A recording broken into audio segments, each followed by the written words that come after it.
Hey guys, in this video is going to be my first impressions of Max the Curse of Brotherhood. So it's not going to be really a review, but it kind of is a review of, like I said before, my first impression of the game. And so far I gotta say the game is pretty fun. It's not too bad, and it's a little bit different than what I normally used to play.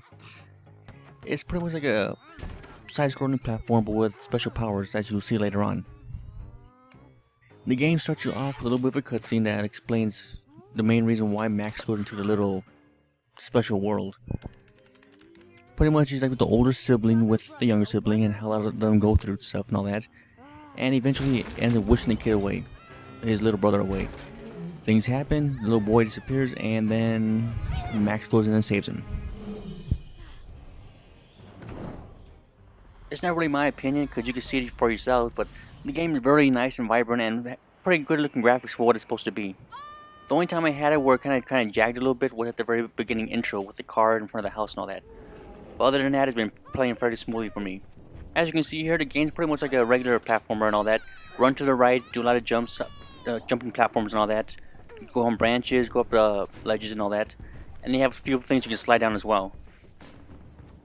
The game is pretty responsive on your controls and all that, so there's no delay in any kind of button pushes and all that. So that's very nice. No delays is always a good thing. It's also nice that they have a lot of things going on in the background as well, as you can see there with the monster, or in its chasing they have later on.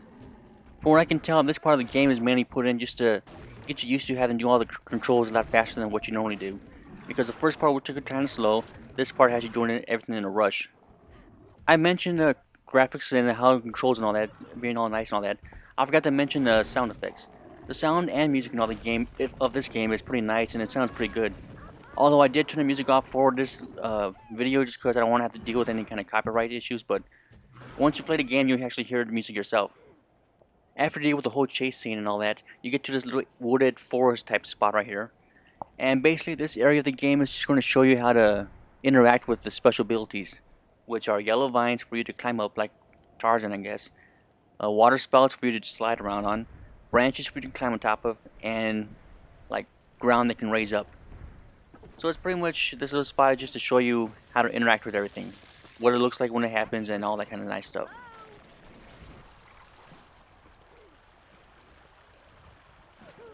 It's not until after this part of the game, which is only really very short, that you actually get the control of all this stuff, which is going to be used by Max's magic mark.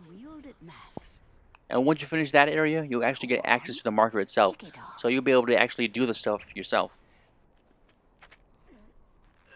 You can raise up the ground, do the vines, do the branches, and raise up the earth, and do the water spouts.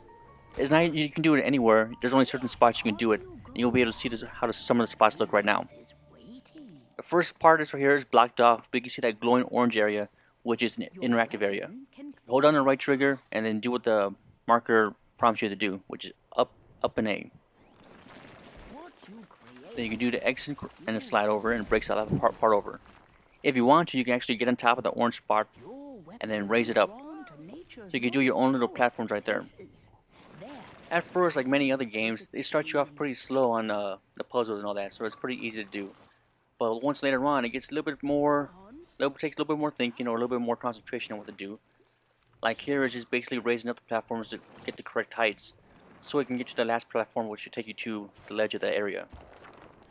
You can see here I messed up a little bit, but yeah, once you actually get it, it's pretty easy to do. And then you run into spots like in this next area, which takes a little bit more thinking by raising the rock, having it travel down, breaking your little platform that you raised, and then raising it up real quick. So yeah, pretty much everything I've dealt with this game so far has been pretty positive. I like the way the game looks, the way it sounds, the way it feels, and the way it plays. Everything on this game is pretty good so far, and I really like it. The puzzles aren't really all that hard, and they're just fairly easy to do for the beginning part. So just based off playing this game for a little while, I would have to say it's recommended. I've seen a lot of people like this game as well because, well, as you can see, it's just a fun game. One thing I almost forgot to mention is that if you do happen to die in this game, it loads up pretty quick and it loads you up right where you died off at. So if you were to fall into a pit, it loads you up pretty much close to the pit as well. So which is always nice to have a quick little checkpoint. So overall, I do have to recommend this game. It's pretty fun and all that, and it's not really that expensive. It came out December 20th, 2013, and it only cost $14.99 on the Xbox Live Store.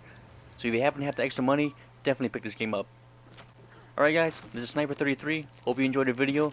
Check out the Facebook page if you have any questions or concerns and any comments. See you guys.